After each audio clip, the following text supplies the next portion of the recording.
चिलचिलाती धूप और प्रचंड गर्मी में एनडीए प्रत्याशी मनीष जायसवाल ने गोला प्रखंड के 1 दर्जन पंचायतों में किया धुआंधार प्रचार। 42 डिग्री सेल्सियस तापमान में क्षेत्र की जनता का मिला पूर्ण समर्थन। भाजपा आजसू कार्यकर्ता ने किया अभूतपूर्व स्वागत।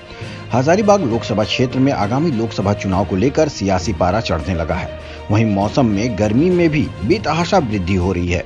ऐसे में हजारीबाग लोकसभा क्षेत्र के एनडीए उम्मीदवार मनीष जायसवाल ने शनिवार को 44 डिग्री तापमान में बरही विधानसभा क्षेत्र के चौपारण में जनसंपर्क अभियान चलाया और रविवार की सुबह से ही रामगढ़ जिले के गोला प्रखंड क्षेत्र में 42 डिग्री सेल्सियस तापमान में चिलचिलाती धूप और प्रचंड गर्मी में जंगलों और पहाड़ों से घिरे पुरुलिया और बोकारो जिले के सीमांत क्षेत्र के गांव गली डगर में देर शाम तक पसीना बहाते हुए जनसंपर्क और जनसंवाद करते रहे।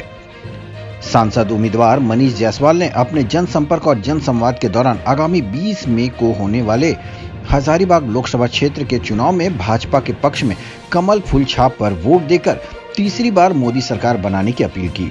सांसद उम्मीदवार मनीष जायसवाल का गोला चौक पहुंचने पर भाजपा और राज्य के कार्यकर्ताओं ने फूल माला पहनाकर गर्मजोशी से स्वागत किया, जिसके बाद गोला प्रखंड क्षेत्र के चोकाद पंचायत स्थित ग्राम चक्रवाली से अपने जनसंपर्क अभियान की शुरुआत की। तत्पश्चात खाखरा, ऊपर खाखरा, चोकाद, पतरातू प्रखंड, डुंडी, गाछी, बेटुलकला, बीसा, मुरीडी, संग्रामपुर, अवराडी, सुथरपुर, ऊपर बरगा, हेट बरगा, बरलंगा बस्ती, सरकडी, डिमरा, सोकला, सुनडिमरा, नावाडी, हाडूबिरा, कोराम्बे, घाघरा, छोटकी हेसल, पूरबडी, रायपुरा, बागकुदर, बरियातू सहित अन्य गांवों में तूफानी जनसंपर्क अभियान चलाया, जहां हर गांव में स्थानीय लोगों ने प्रचंड गर्मी के बावजूद भी बड़ी संख्या में उपस्थित होकर मनीष जायसवाल का अभिनंदन किया और आने वाले चुनाव में पूर्ण समर्थन का भरोसा जताया। हजारीबाग ब्यूरो आरिफ खान की देखे खास रिपोर्ट। हम लोग आपके बीच में आए हैं लोकसभा के चुनाव को लेकर के और मोदी जी के पक्ष में आपसे वोट मांगने आए हैं। आप जानते हैं कि मोदी जी ने पिछले 10 साल में इस देश का विकास करने में कोई कसर नहीं छोड़ा है। आपके पास एक तुलना है कि कांग्रेस इस देश पर 60 साल तक राज की, लेकिन एक भी योजना कांग्रेस ने यहाँ के गरीबों के लिए नहीं बनाया। एक भी योजना ऐसी नहीं बनाई जिससे गरीब जो है वो गरीबी रेखा से बाहर आ सके, उसका तकलीफ कम हो सके, उसकी गरीबी जो है वो खत्म हो सके। 60 साल तक उनका नारा होता था गरीबी हटाओ देश बचाओ। 14 बार कांग्रेस इस नारे के साथ लड़ी, गरीबी हटाओ देश बचाओ, लेकिन गरीबी कभी हटा नहीं चुकी। चुनाव जीतने के बाद कभी इन्होंने गरीबों पर ध्यान ही नहीं दिया। अगर ध्यान दिया होता तो आज जो परिस्थिति है ऐसी परिस्थिति रहती क्या? आपको सोचने का एक और विषय है कि अगर 1947 में जब कांग्रेस के प्रधानमंत्री बने थे, अगर उनके जगह पर अगर मोदी जी जैसे करवट व्यक्ति अगर उस समय प्रधानमंत्री बन जाते तो क्या देश का यही दुर्दशा रहता जो आज है? ये विचार जरूर करिएगा।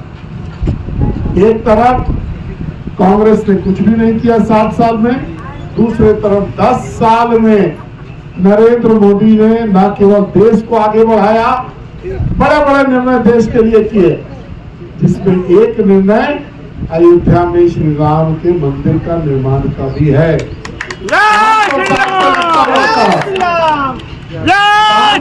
लगता था ये योजना कितना हमारे कितने पुरखे चले गए इसमें, लेकिन अगर कोई कर सका तो वो नरेंद्र मोदी ही है जो कि इसमें सके। लेकिन दूसरी तरफ नरेंद्र मोदी जी ने एक गरीब के घर में खुशहाली पहुंचाने का काम किया अलग अलग माध्यमों से। किसी का बैंक का खाता खुलवाया, किसी के यहाँ शौचालय का निर्माण कराया, किसी का गैस का चूल्हा सिलेंडर मिला, किसी को राशन कार्ड मिला, राशन मिला, हेल्थ का इंश्योरेंस मिला, पीएम सम्मान का 2000 का राशि जो है साल में ये मिल रहा है आपको, और नल से जल का भी जोड़ने का इंतजाम नरेंद्र मोदी जी कर रहे हैं। तो एक एक घर में गरीबों को गरीबी रेखा से बाहर निकालने का काम जो है मोदी जी कर रहे हैं। इसीलिए हम आपसे आग्रह और विनती करने आए हैं कि एक बार फिर से आप कमल के निशान पर मतदान करके तीसरी बार नरेंद्र मोदी जी को अपना प्रधानमंत्री बनाएं और अपना और अपने बच्चों का बाल भविष्य जो है उज्जवल करें। यही आग्रह, यही विनती करने के लिए हम आपसे आए हैं। आपका बहुत बहुत धन्यवाद।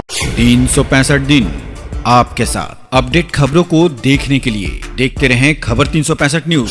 साथ ही लाइक, शेयर और सब्सक्राइब करना ना भूलें।